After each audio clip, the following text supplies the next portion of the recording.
facilities namin. After that, lumipat kami sa test. Si Rodriguez. Review. MC Review. Tapat ng Christ na kayo. Doon may preview kami. 5 floors. 5,000 square. 3,000 square. Oh. Tapos lumipat kami. So ito yung pinaka... Yung office-based personnel nandito. And then yung mga tinatanong ulit. Yung antay, yung bodega, nasa iba. Pwede ko mapunta kayo ngayon. Ako lang. Pwede. Si Joanne, pakuha mo lang yun.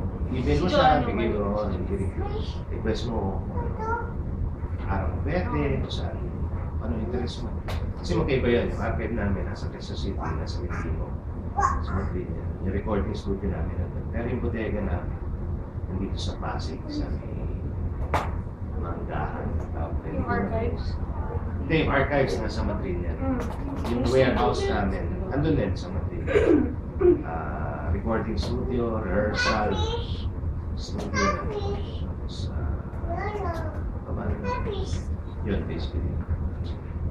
Yun yung bodega namin kung saan nasa, andun yung mga produkto namin, CDs, DVDs. Oo, okay. Dito sa...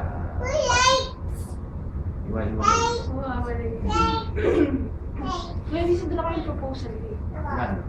Thesis. Oh. Tsaka na lang, tsaka ako na lang. Ano ba yun? Ano ba yun? Ano, wala. Kasi para lang may... So, di ba po propose ka? Ano gagawin ko?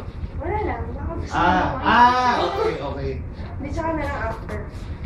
Kahit kailan, no? Kasi ito lang. Picture? Ano pa?